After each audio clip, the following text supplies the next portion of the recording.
Hello everyone, welcome back to Ninja Prep. This is Kapil Goyal. और video को continue करने के पहले सबसे पहले very happy Holi to you all. I wish कि आपकी जो होली है बहुत ही अच्छी जाए और बहुत बढ़िया जाए। तो आज का जो वीडियो है उसमें हम ये बात करने वाले हैं कि जो पुश पुल एम्पलीफायर है वो क्या होते हैं, उनकी जो एफिशिएंसी है वो क्या होती है। तो ये जो टॉपिक है ये कई यूनिवर्सिटीज़ के अंदर है, यानी कि कई यूनिवर्सिटीज़ का जो एनालॉग इलेक्ट्रॉनिक्स का सिलेबस है उसके अंदर है और कई यूनिवर्सिटीज़ में नहीं है। तो ये देख लेना अकॉर्डिंगली कि किन लोगों को ये टॉपिक काम का है और किन के काम का नहीं है। तो जैसा कि मैंने बताया, सबसे पहले तो हम ये बात करेंगे कि जो पुश पुल एम्पलीफायर है वो होते क्या हैं। देन उसके बाद हम इसका पढ़ेंगे कंस्ट्रक्शन और वर्किंग कैसे होती है, और फिर हम बात करेंगे efficiency of push pull amplifier की। वीडियो को कंटिन्यू करें उसके पहले आप लोगों से एक छोटी सी रिक्वेस्ट हमेशा की तरह कि यदि आप लोगों ने अभी तक चैनल को सब्सक्राइब नहीं किया है तो प्लीज़ चैनल को सब्सक्राब कर दीजिए, वीडियो को लाइक कर दीजिए और शेयर कर दीजिए। तो बात करें अगर पुश पुल एम्पलीफायर की, तो इसके पहले जस्ट पहले हमने ये पढ़ा था कि जो हमारे पास क्लास बी एम्पलीफायर होते हैं। तो एक बार मैं छोटा सा आपको ओवरव्यू दे दूं। तो क्लास बी एम्पलीफायर हमने पढ़े थे और उस क्लास बी एम्पलीफायर के अंदर हमने पढ़ा था कि जो आउटपुट सिग्नल है केवल एक हाफ के लिए जो है करंट या वोल्टेज का सिग्नल प्रोवाइड करेगा, है ना। जो आउटपुट है उस पर हमें केवल एक हाफ के लिए, एक हाफ का मतलब कि अगर पॉजिटिव हाफ हमें मिल रहा है तो नेगेटिव हाफ क्या हो जाएगा, कट ऑफ हो जाएगा, फिर से हमें पॉजिटिव हाफ पर सिग्नल मिलेगा। तो जो क्लास बी एम्पलीफायर है उसमें हमने ये पढ़ा था कि हमें जो आउटपुट सिग्नल मिल रहे हैं वो केवल और केवल एक हाफ के लिए मिल रहे हैं, दूसरे हाफ के लिए जो सिग्नल है वो क्या हो रहे हैं, कट ऑफ हो रहे हैं। फिर हमने ये बात की थी कि जो क्लास बी एम्पलीफायर है वो बहुत ही हाई पावर आउटपुट के लिए इनका यूज़ किया जाता है। तो यदि दो क्लास बी एम्पलीफायर को इस तरह से ऐड कर दिया जाए, दो क्लास बी एम्पलीफायर का इस तरह से कॉम्बिनेशन बना दिया जाए कि एक हाफ के अंदर एक class B amplifier power supply करे या सिग्नल सप्लाई करे और दूसरे हाफ के लिए यानी कि जो नेगेटिव हाफ चले उसमें जो दूसरा क्लास बी एम्पलीफायर है वो सिग्नल प्रोवाइड करे, है ना।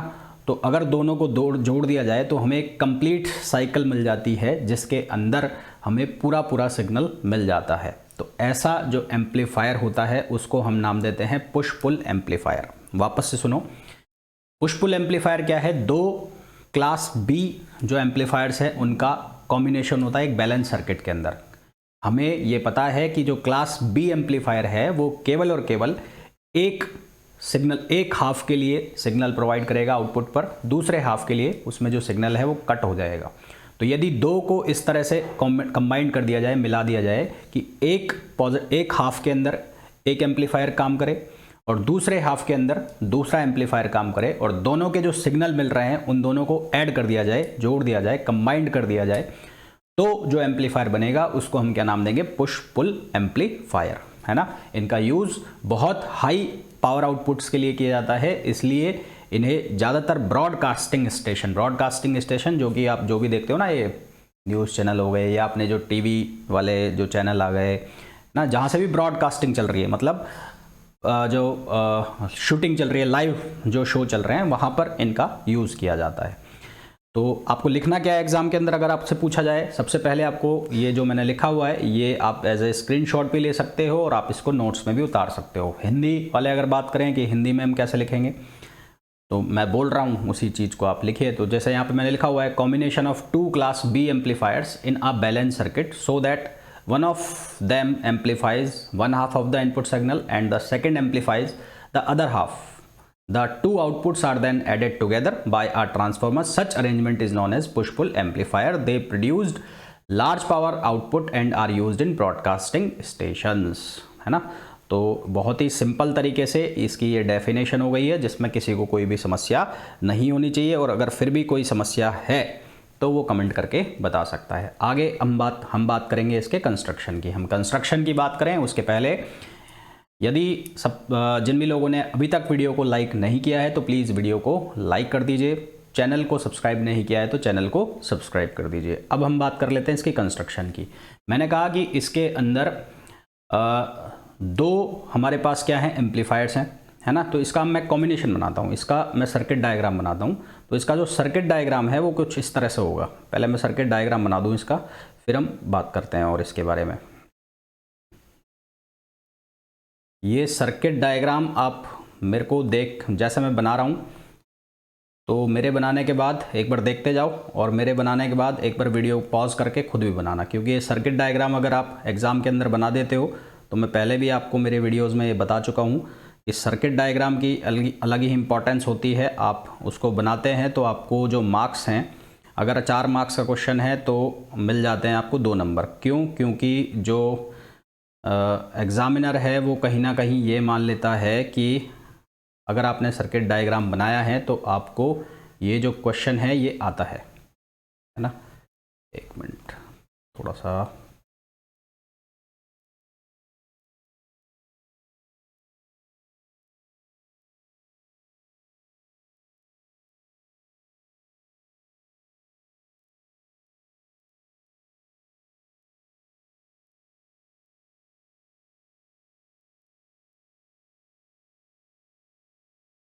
ये सर्किट डायग्राम बन गया इसका, बस 2 मिनट रुको। आप चाहो तो इतना पोर्शन जो है उसको आप स्किप भी कर सकते हो जब आप ये वीडियो देख रहे होंगे। तो ये सर्किट डायग्राम इसका बन गया, ठीक है।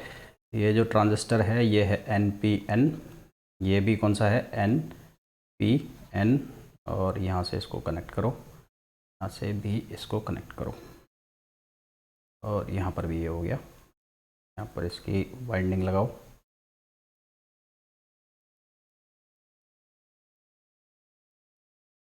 देखो भाई, ये एक class B push pull amplifier है। अब इसके कंस्ट्रक्शन में हम देख लेते हैं क्या क्या चीज़ें हैं।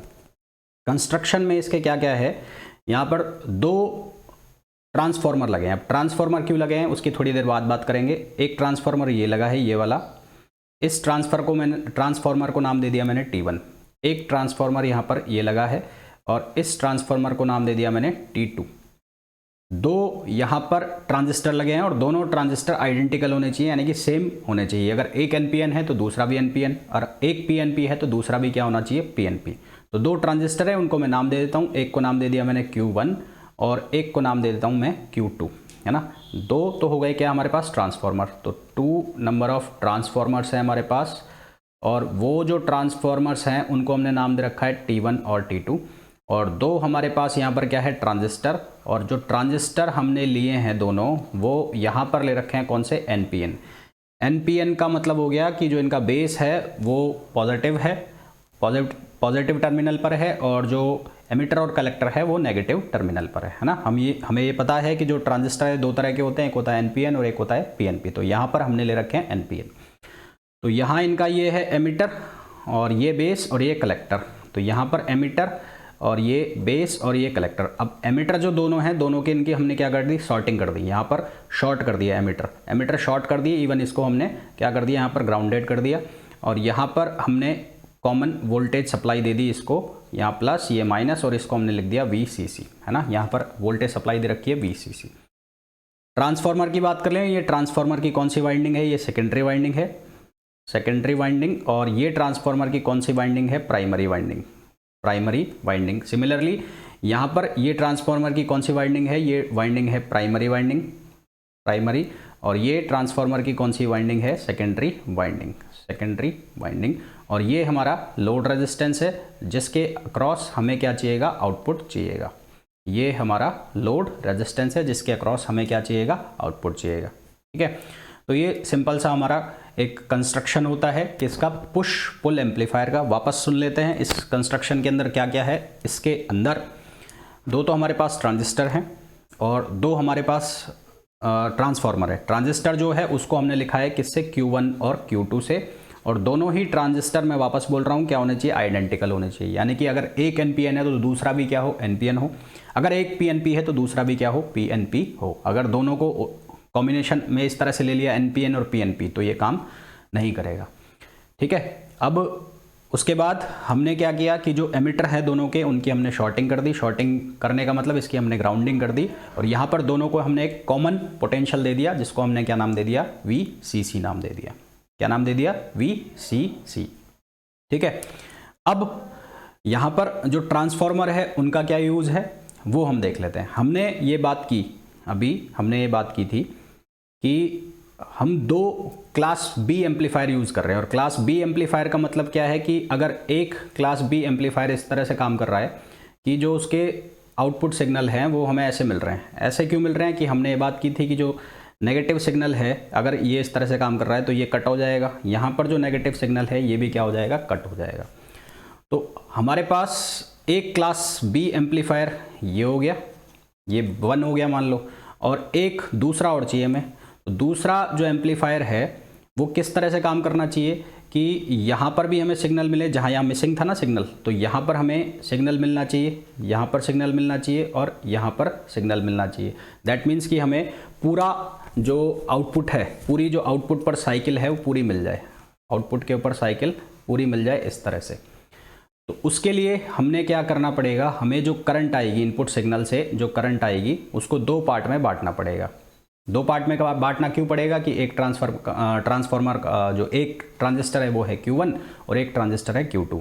तो यहाँ से जो करंट आए वो 2 पार्ट में बढ़ जानी चाहिए, और 2 पार्ट में इस तरह से बटे कि दोनों का फेज आउट रहे, फेज आउट रहे। फेज आउट होने का मतलब है कि एक अगर जो इनपुट करंट है वो इस तरह से है तो दूसरी वाले पर जो इनपुट करंट है वो इस तरह से होनी चाहिए, दूसरे वाले पर जो इनपुट करंट है वो इस तरह से होनी चाहिए, यानी कि आउट ऑफ फेज हो। यहाँ पर ये पॉजिटिव में हो तो यहाँ पर ये किस में हो, नेगेटिव में हो। यहाँ पर ये नेगेटिव में हो तो यहाँ पर ये किस में हो, पॉजिटिव में हो। कहने का मतलब ये है कि जब ये फॉरवर्ड बायस हो तो ये कौन सा बायस हो, रिवर्स बायस, और जब ये रिवर्स बायस हो तो ये कौन सा बायस हो, फॉरवर्ड बायस। तो इस तरह से आप देखेंगे कि जब ये काम कर रहा होगा तो ये काम नहीं करेगा, और जब ये काम नहीं कर रहा होगा तो ये कौन काम करेगा, ये काम करेगा। तो जो करंट है उसको एक बार तो स्प्लिट करना है, फिर आगे जाकर उस करंट को वापस से क्या करना है, कंबाइन करना है। तो यहाँ पर भी ये काम कौन करेगा, स्प्लिट करने का काम करेगा ट्रांसफार्मर, और यहाँ पर भी उसको कंबाइन करने का काम कौन करेगा, उसको काम करेगा ट्रांसफार्मर। इसलिए यहाँ पर हमने जो कपलिंग की है वो किसके साथ की है, ट्रांसफार्मर के साथ की है। ठीक है ना। तो बात समझ में आ गई कि ट्रांसफार्मर का हमने यूज़ क्यों किया है। ट्रांसफार्मर का यूज़ हमने इसलिए किया है क्योंकि हमें करंट को क्या करना है, स्प्लिट करना है। करंट को स्प्लिट इस तरह से करना है कि दोनों जो ट्रांजिस्टर है उस पर जो सिग्नल हैं वो क्या रहें, आउट ऑफ फेज रहें। दोनों जो ट्रांजिस्टर है उस पर जो सिग्नल है वो क्या रहे, आउट ऑफ फेज रहे। तो ऐसा करने से क्या होगा, एक टाइम पर एक ही हमारा जो ट्रांजिस्टर है वो काम करेगा। ठीक है। तो ये तो हो गया इसका कंस्ट्रक्शन। अब देख लेते हैं हम इसकी वर्किंग किस तरह से होगी। तो वर्किंग का थोड़ा सा हिस्सा मैं आपको यहीं पर समझा देता हूँ कि हो क्या रहा है। देखो भाई, यहाँ पर हमारे पास होगा इनपुट सिग्नल, ये इनपुट सिग्नल आ रहा है, लेट सपोज ये इनपुट सिग्नल आ रहा है। ठीक है, ये है पॉजिटिव हाफ और ये है नेगेटिव हाफ। तो ये जो इनपुट सिग्नल आएगा यानी कि जो करंट आई सी या आई करंट जो आई करंट आएगी, इसको हमें 2 पार्ट के अंदर डिवाइड करना है। तो ये काम कौन कर रहा है, ट्रांसफार्मर। तो ट्रांसफार्मर इसको 2 पार्ट में कर देगा। अब यहाँ पर मान लेता हूँ एक पोलैरिटी बी ए है और एक ये है कौन सी, बी। अच्छा, अब यहाँ पर ये जो ट्रांसफार्मर है ये सेंट्रल कपल्ड होगा, सेंटर्ड कपल्ड होगा मतलब ऊपर वाला और नीचे वाला दोनों अलग अलग काम करेंगे। तो यहाँ पर पोलैरिटी है प्लस और यहाँ पर जो पोलैरिटी है माइनस। अब ये जो करंट आई ये 2 पार्ट में टूट जाएगी। 2 पार्ट में टूटने का मतलब क्या है कि एक ये वाला पार्ट हो गया और एक कौन सा वाला पार्ट हो गया, ये। अब देखो होगा क्या कि जब ये करंट आ रही है तो यहाँ पर पोलैरिटी कौन सी है, प्लस है, और यहाँ पर पोलैरिटी कौन सी है, माइनस है। यहाँ पर पोलैरिटी कौन सी, प्लस, और यहाँ पर पोलैरिटी कौन सी है, माइनस। ये जो ट्रांजिस्टर है ये कौन सा है, NPN, और ये जो ट्रांजिस्टर है ये कौन सा है, NPN। P का मतलब पॉजिटिव टर्मिनल, और यहाँ पर पोलैरिटी कौन सी है, पॉजिटिव। तो यहाँ पर भी पॉजिटिव और यहाँ पर भी पॉजिटिव। दैट मीन्स कि ये कौन सी बाइसिंग हो गई, ये बाइसिंग हो गई फॉरवर्ड बाइसिंग, और यहाँ पर ये कौन सी पोलैरिटी है, पॉजिटिव, और यहाँ पर पोलैरिटी कौन सी है, नेगेटिव। दैट मीन्स कि ये वाली जो बाइसिंग हो गई ये कौन सी हो गई, रिवर्स बाइसिंग। तो ये वाली बाइसिंग कौन सी हो गई, रिवर्स बाइसिंग। तो अगर मैं करंट को देखूं कि ये जो करंट आई तो यहाँ पर स्प्लिट किस तरह से हुई, यहाँ पर ये स्प्लिट इस तरह से हुई है कि ये जो ऊपर वाला पार्ट है यहाँ पर ये इस तरह से आया है सिग्नल, है ना, ये पॉजिटिव और ये नेगेटिव, और जो नीचे वाला पार्ट है ये नीचे वाला पार्ट यहाँ पर जो सिग्नल आया है वो इस तरह से आया है, ये नेगेटिव और ये पॉजिटिव। और हमें यही चाहिए था कि जब ये फॉरवर्ड बायस हो तो ये कौन सा हो, रिवर्स बायस, और जब ये कौन सा हो, रिवर्स बायस, तो ये कौन सा हो, पॉजिटिव फॉरवर्ड बायस।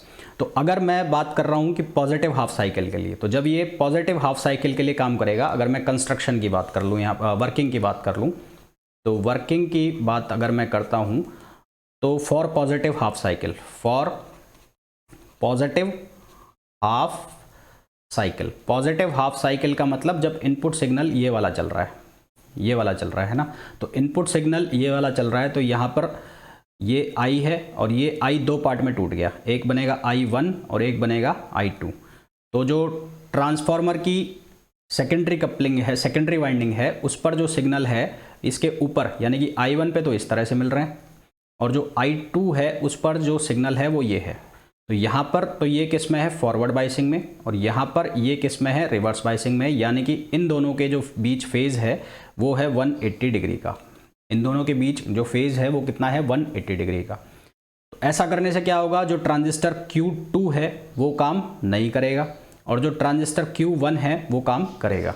तो ट्रांजिस्टर Q2 जब काम नहीं करेगा और Q1 काम करेगा, तो Q2 काम नहीं करेगा तो इसमें से करंट फ्लो होगी ही नहीं, इसमें से करंट फ्लो होगी। अब इसमें जो करंट फ्लो होगी वो क्या होगी, देखो यहाँ पर कलेक्टर है, यहाँ पर एमीटर है, तो यहाँ से करंट फ्लो हो जाएगी और करंट का जो फ्लो है वो इस तरह से होगा, इस तरह से यहाँ पर करंट फ्लो होगी ऐसे, और इसको लिख दिया मैंने IC1, ठीक है, इसको मैंने क्या लिख दिया, IC1, यहाँ पर करंट फ्लो हो गई और इसको क्या लिख दिया मैंने, IC1।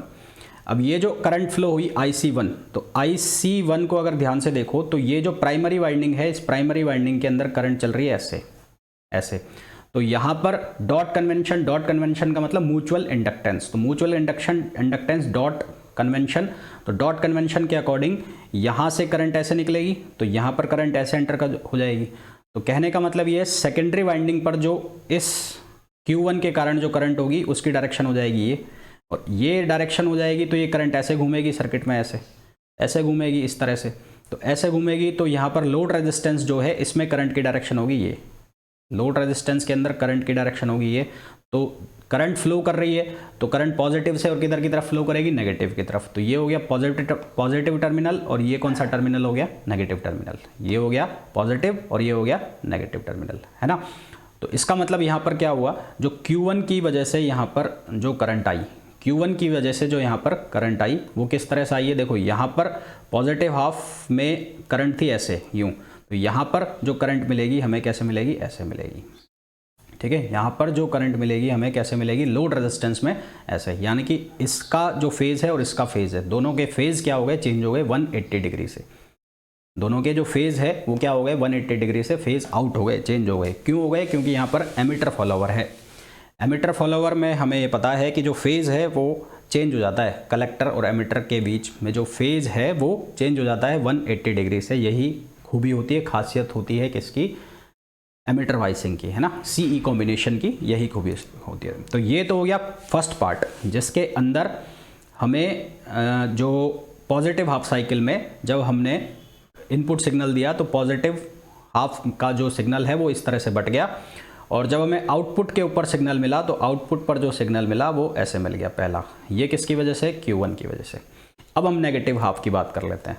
तो नेगेटिव हाफ की जब हम बात करेंगे तो नेगेटिव हाफ का मतलब है कि ये वाला हाफ, तो नेगेटिव हाफ की बात जब होगी यहाँ पर, तो ये नेगेटिव हाफ साइकिल, तो करंट चल रही है ऐसे। अब नेगेटिव हाफ साइकिल में क्या होगा कि ये वाला जो है, यहाँ जो करंट आएगी ये, तो ये आ गया, और यहाँ ऊपर वाला ये कौन सा हो गया, रिवर्स बायस। तो और ऊपर वाला ये वाला तो हो जाएगा कौन सा, फॉरवर्ड बायस Q2, ये तो हो जाएगा फॉरवर्ड बायस, और ये कौन सा हो गया, रिवर्स बायस। तो इसका मतलब है अब कौन काम करेगा, अब काम करना चालू कर देगा Q2, और अब Q1 काम नहीं करेगा। तो Q2 काम करना चालू कर देगा और Q1 काम नहीं करेगा। तो अब Q1 बंद हो गया और काम कौन कर रहा है, Q2। तो Q2 जब काम करेगा तो करंट का जो फ्लो है वो इस तरह से हो जाएगा, करंट जो फ्लो है वो इस तरह से कर गई यहाँ से यूँ, ठीक है, नहीं एक मिनट, करंट का जो फ्लो है वो ऐसे हो गया यूँ।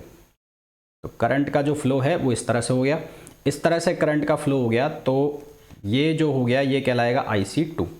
अब इसको ध्यान से देखो वापस से, तो प्राइमरी वाइंडिंग पर करंट फ्लो की डायरेक्शन है ऐसे यहाँ पर, और क्योंकि डॉट कन्वेंशन है तो ये करंट इस तरह से एंटर कर जाएगी अब यहाँ पर सेकेंडरी वाइंडिंग में। तो सेकेंडरी वाइंडिंग में जब ये इस तरह से एंटर कर गई तो सेकेंडरी वाइंडिंग पर इस तरह से एंटर करने से होगा क्या कि जो करंट है वो अब ऐसे फ्लो करेगी इस सर्किट के अंदर। तो यहाँ इस सर्किट के अंदर करंट फ्लो करेगी ऐसे फ्लो करेगी। तो ऊपर वाला टर्मिनल हो गया पॉजिटिव और नीचे वाला टर्मिनल हो गया नेगेटिव। ऊपर वाला टर्मिनल पॉजिटिव और नीचे वाला टर्मिनल क्या हो गया नेगेटिव। दैट मीन्स कि अब जो सिग्नल मिलेगा आउटपुट पर वो इस तरह से मिलेगा। तो अगर आप ध्यान से देखें तो कुल मिलाकर हुआ क्या कि जो इनपुट सिग्नल है वो इनपुट सिग्नल आ रहे हैं इस तरह से, है ना, ये पॉजिटिव हाफ के लिए नेगेटिव हाफ के लिए, और जो आउटपुट सिग्नल मिल रहे हैं वो मिल रहे हैं ऐसे। जब ये पॉजिटिव हाफ था तो ये 180 डिग्री से फेस चेंज हो गया, और जब ये नेगेटिव हाफ था तो ये 180 डिग्री से वापस से फेस चेंज हो गया, है ना। तो ये जो हमें मिला है इनपुट और आउटपुट, तो जो इनपुट प्रोवाइड किया आउटपुट क्या मिला है जस्ट उसका ऑपोजिट मिला है, यानी कि फेज का क्या हो गया चेंज हो गया। कारण क्या है, क्योंकि यहाँ पर जो कॉन्फ़िगरेशन यूज़ है वो कौन सा कॉन्फ़िगरेशन है, कॉमन एमिटर कॉन्फ़िगरेशन यूज़ है। कॉमन एमिटर है, इस वजह से जो फेज़ है वो क्या हो गया चेंज हो गया, है ना। तो ये क्या हो गई, इसकी वर्किंग हो गई। वर्किंग किसकी, पुश पुल एम्पलीफायर की। तो आपको अब लिखना क्या क्या है इसमें, देखो सबसे पहले तो ये लिखना है कि पुश पुल एम्पलीफायर जो है वो कॉम्बिनेशन है दो क्लास बी एम्पलीफायर का, और जब एक काम करेगा तो दूसरा काम नहीं करेगा, यानी कि अगर एक हाफ के अंदर पहला वाला काम कर रहा है तो दूसरा वाला क्या है बंद है, और जब दूसरा वाला काम कर रहा है तो पहला वाला क्या है बंद है। ठीक है, इन दोनों का जो कॉम्बिनेशन है उसको मिलाकर जो अरेंजमेंट बनता है उसको हम नाम देते हैं पुश पुल एम्पलीफायर। इनका जो यूज़ किया जाता है वो लार्ज पावर आउटपुट के लिए किया जाता है, और जो मेनली यूज़ है इनका ब्रॉडकास्टिंग स्टेशन पे किया जाता है। फिर उसके बाद आपको ये कंस्ट्रक्शन डायग्राम बनाना है। अगर आपको एक जो डायग्राम है इसका सर्किट डायग्राम बनाना आता है तो आप इसकी थ्योरी भी आराम से लिख सकते हैं, है ना। होगा क्या, इसमें दो ट्रांसफार्मर होंगे। ट्रांसफार्मर क्यों यूज़ किए जाते हैं, क्योंकि हमें जो इनपुट सिग्नल है उसको दो पार्ट में डिवाइड करना है। दो पार्ट में क्यों डिवाइड करना है, क्योंकि दो ट्रांजिस्टर लगे हैं। दोनों जो ट्रांजिस्टर हैं वो सेम टाइप ऑफ नेचर के होने चाहिए। जो सिग्नल है वो इस तरह से बटे कि जब पहला वाला काम कर रहा है, मतलब पहला वाला फॉरवर्ड बायसिंग में है तो दूसरा वाला किस में चला जाए, रिवर्स बायसिंग में, और जब दूसरा वाला फॉरवर्ड बायसिंग में आए तो पहला वाला किस में चला जाए, रिवर्स बायसिंग में चला जाए। और जब हम आउटपुट पर देखेंगे तो आउटपुट पर हमें क्या मिलेगा, जो फेज है वो इनपुट का क्या हो जाएगा, चेंज हो जाएगा 180 डिग्री से। किस तरह से होता है वो हमने देख लिया। तो ये थी वर्किंग और क्या कंस्ट्रक्शन, वर्किंग और कंस्ट्रक्शन किसका, पुश पुल एम्पलीफायर का, है ना। और ये मेरे समझ में आप लोगों को बहुत अच्छे से समझ में आ गया होगा, इसको समझने में कोई आपको समस्या नहीं हुई होगी। अब हम बात कर लेते हैं किसकी, एफिशिएंसी की। तो एफिशिएंसी जो है उसको हम किस तरह से निकालते हैं उसके बारे में हम बात कर लेते हैं।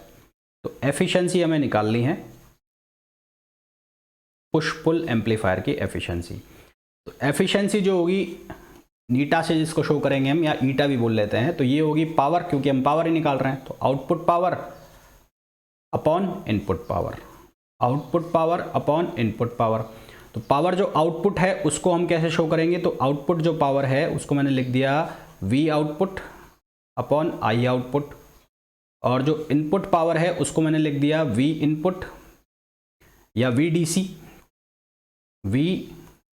डीसी और आई डीसी या एसी, है ना, आई डीसी या एसी। अगर एसी के लिए काम कर रहे हो तो एसी, और डीसी के लिए काम कर रहे हो तो क्या एसी।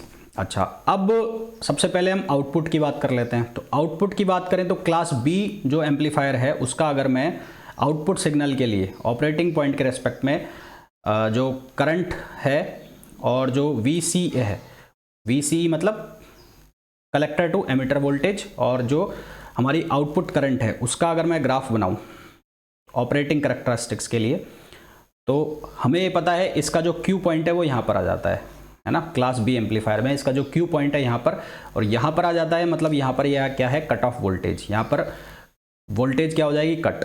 तो अगर इसका हम ग्राफ बनाते हैं, एक मिनट रुकना, इनपुट पर तो हमें इस तरह से मिल रहा है 180 डिग्री साइकिल में काम कर रहा है केवल और केवल।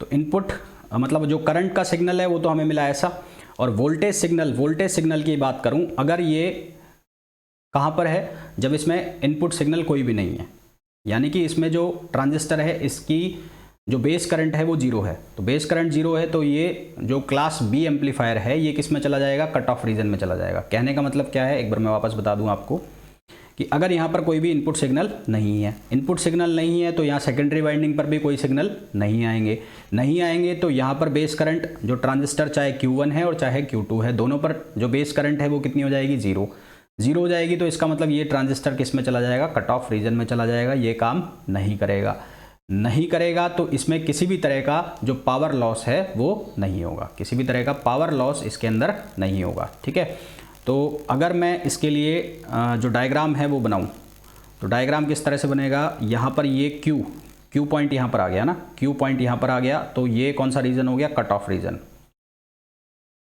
Of reason. और इस केस में एक और लाइन खींचनी है हमें, ऐसे ये हो गया। तो यहाँ से हमारी वोल्टेज स्टार्ट हुई ऐसे और ये इस तरह से गई ऐसे। ठीक है, तो यहाँ पर जो वोल्टेज है वो मैक्सिमम वोल्टेज होगी VCC के बराबर, और यहाँ पर जो वोल्टेज है वो कितनी होगी, 0। कट ऑफ रीजन में कोई काम ही नहीं कर रहा है। तो यहाँ पीक टू पीक वोल्टेज अगर चेक की जाए, पीक टू पीक यानी जो पीक टू पीक वोल्टेज है वो हमने निकाली, तो वो कहाँ से कहाँ तक है, यहाँ से और यहाँ तक की जो वोल्टेज है, इसको पूरा कर लो यहाँ तक, तो इसको हम बोलेंगे पीक टू पीक वोल्टेज। और अगर मैं पीक वोल्टेज निकालूंगा, सिर्फ कौन सी वोल्टेज, पीक वोल्टेज, तो वो किसके बराबर होती है, VPP/2 है ना, VPP/2, और जो कि किसके बराबर हो जाएगी, VC के बराबर हो जाएगी। किसके बराबर हो जाएगी, VC के। अब यहाँ पर जो हमने लिखा है V आउटपुट और I आउटपुट, तो V आउटपुट और I आउटपुट का मतलब Vrms और IRms है ना। तो अब हमें निकालना है Vrms, तो Vrms किसके बराबर होता है, ये बराबर होता है Vp/√2। तो Vp/√2 का मतलब Vp की वैल्यू कितनी हो गई, VCC/√2, तो ये किसकी वैल्यू आ गई, ये आ गई Vrms की। सिमिलरली हम किसकी वैल्यू निकाल सकते हैं, IRms, तो IRms की वैल्यू जब हम निकालेंगे तो IRms की वैल्यू होती है Imax/√2, किसके बराबर, Imax/√2। तो यहाँ से हम वैल्यू निकाल सकते हैं किसकी, P आउटपुट की, तो P आउटपुट किसके बराबर है, Vrms और IRms। तो Vrms किसके बराबर है, वो है VCC/√2, और जो IRms बराबर है वो किसके बराबर है, Imax/√2। तो कुल मिलाकर ये जो वैल्यू आ गई, ये कितनी आ गई, VCC × Imax और /4। तो ये वैल्यू आ गई किसकी, P आउटपुट की, है ना, ये वैल्यू किसकी आ गई, P आउटपुट की। अब हमें वैल्यू निकालनी किसकी, इनपुट की, तो इनपुट की वैल्यू निकालें तो P इनपुट बराबर है किसके, ये बराबर है VDC और × IDC। अब सबसे पहले IDC निकालना है, तो IDC जब निकालेंगे तो यहाँ दो ट्रांजिस्टर काम कर रहे हैं, एक ट्रांजिस्टर है कौन सा, Q1, और एक ट्रांजिस्टर कौन सा है, Q2। तो जब ट्रांजिस्टर Q1 काम कर रहा है तो उसमें जो सिग्नल हैं वो ऐसे चल रहे हैं, है ना, तो इसके नेगेटिव हाफ में काम कर नहीं रहा है, तो केवल कौन से में काम कर रहा है, इसमें। और जब हम इसके लिए IDC यानी कि एवरेज जो वैल्यू निकालते हैं वो कितना आता है, वो आता है कितना, Imax/π, कितना आता है, Imax/π फॉर हाफ साइकिल, ये हमने पढ़ा हुआ है फिल्टर के केस में, तो हाफ साइकिल। और फुल साइकिल के लिए कितना हो जाता है, 2 Imax/π। सेम कहानी यहाँ पर होगी, यहाँ पर जो सिग्नल मिल रहे हैं हमें वो ऐसे मिल रहे हैं, और ये काम केवल और केवल कौन से में कर रहा है, ये काम कर रहा है केवल इस वाले में, इसमें ये काम कर नहीं रहा है। तो यहाँ पर भी जो IDC2 है ये 1 है, तो ये भी किसके बराबर हो गया, I एवरेज, और ये कितना हो जाएगा, ये भी सिमिलरली Imax/π, है ना, ये भी 4 हाफ साइकिल के लिए। तो कुल जो IDC है वो इन दोनों का कॉम्बिनेशन हो जाएगा, इन दोनों का कॉम्बिनेशन हो गया, यानी कि IDC की जो वैल्यू हो गई वो किसके बराबर हो गई, 2 Imax/π, किसके बराबर, 2 Imax/π, इसके बराबर हो गई। और जो VDC है वो किसके बराबर हो गया, VCC के बराबर हो गया। VDC किसके बराबर हो गया, VCC। इट मीन्स कि हम अगर वैल्यू निकालें किसकी, इनपुट की, है ना, तो इनपुट की वैल्यू किसके बराबर आ गई, वो बराबर आ गई VCC × ये IDC, ये वैल्यू आ गई। अब हमें एफिशिएंसी निकालनी, तो एफिशिएंसी किसके बराबर है, वो बराबर है P आउटपुट/P इनपुट।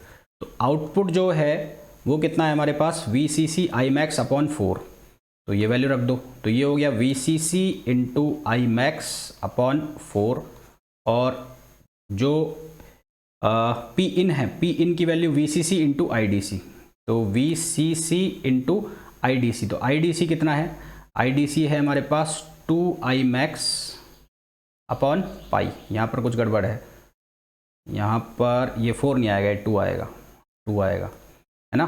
तो यहाँ पर ये हो गया कितना 2, तो यहाँ से देखो क्या कैंसिल आउट हो रहा है, यहाँ कैंसिल आउट हो रहा है VCC से VCC, Imax से Imax, तो ये कितना बन गया पाई अपॉन 4।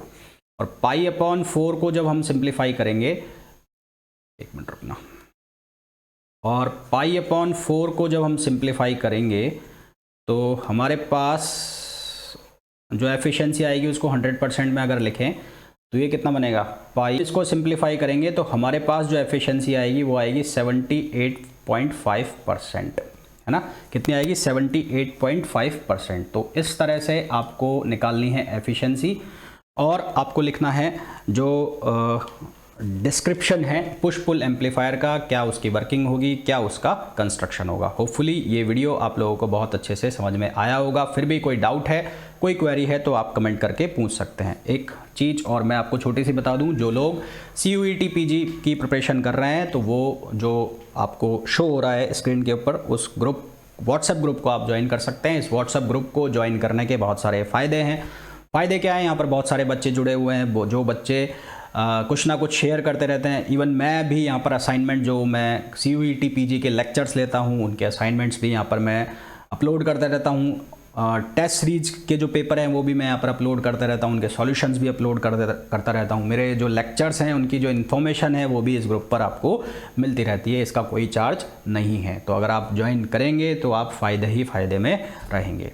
वीडियो आपको कैसा लगा ये ज़रूर बताइएगा, कमेंट करके ज़रूर बताइएगा। आप लोगों की गंदी आदत है, आप लोग कमेंट नहीं करते हैं ना लाइक करते हैं। और अगर आपको सच में वीडियो अच्छा लग रहा है तो प्लीज़ इसको अपने जो फ्रेंड्स ग्रुप हैं जो आपके साथ पढ़ते हैं उनके साथ शेयर कर सकते हैं, ताकि वो लोग भी मेरे चैनल के साथ जुड़ सकें। मिलते हैं नेक्स्ट वीडियो में, till then thank you, bye bye.